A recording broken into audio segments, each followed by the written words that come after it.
নমস্কার বন্ধুরা, কেমন আছেন সবাই? আশা করি সবাই ভালো আছেন। আজকে আমি আপনাদের সাথে দোকানের মতন চিকেন স্প্রিং রোল কিভাবে আপনারা বাড়িতেই তৈরি করে নেবেন তারই পদ্ধতি শেয়ার করব। আর চিকেন স্প্রিং রোল তৈরির সময় যে শিটটা ব্যবহার করা হয় সেই শিটটা খুব সহজ পদ্ধতিতে বানাবার প্রসেসটাও আমি আপনাদেরকে দেখিয়ে দেব।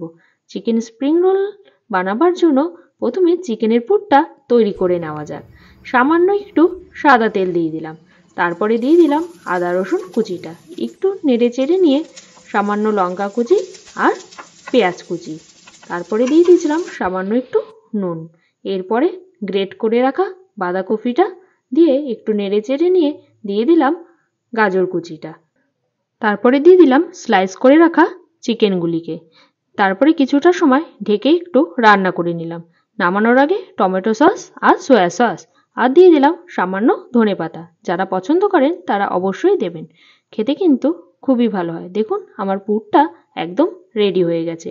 এরপর শিট তৈরির জন্য 1/4 কাপ ময়দা, সামান্য নুন, সমপরিমাণ জল দিয়ে ভালো করে ব্যাটারটা রেডি করে নিলাম। তারপরে একটা ছাঁকনির সাহায্যে ছেঁকে নিলাম যাতে কোনো লাম্পস না থাকে। দেখুন ব্যাটারটা ঠিক থিকনেসটা কেমন হবে সেটাও আমি দেখিয়ে দিয়েছি।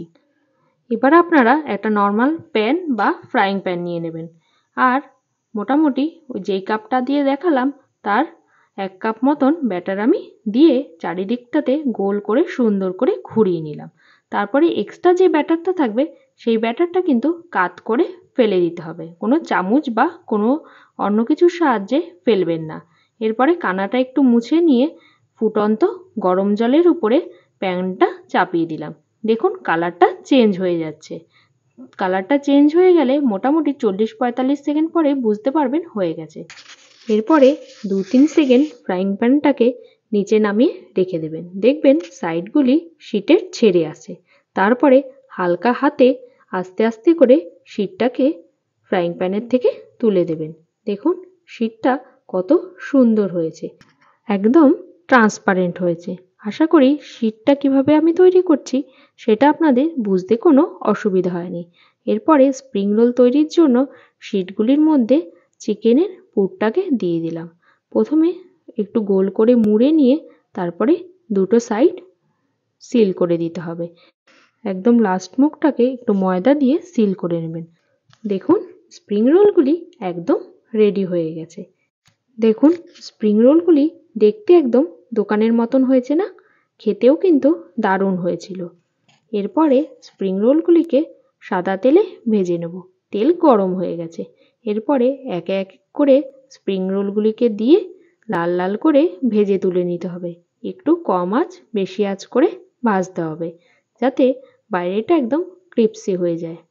দেখুন স্প্রিং রোলগুলি কতটা পারফেক্ট হয়েছে, একদম বাইরেটা মচমচে হয়েছিল।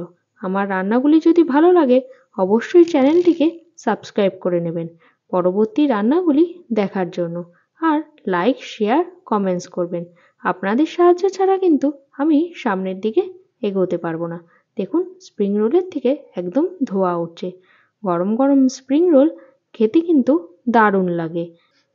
আপনারা বাড়িতে তৈরি করে অবশ্যই জানাবেন কেমন হয়েছিল আপনাদেরটা। পুরো ভিডিওটি দেখার জন্য অসংখ্য ধন্যবাদ।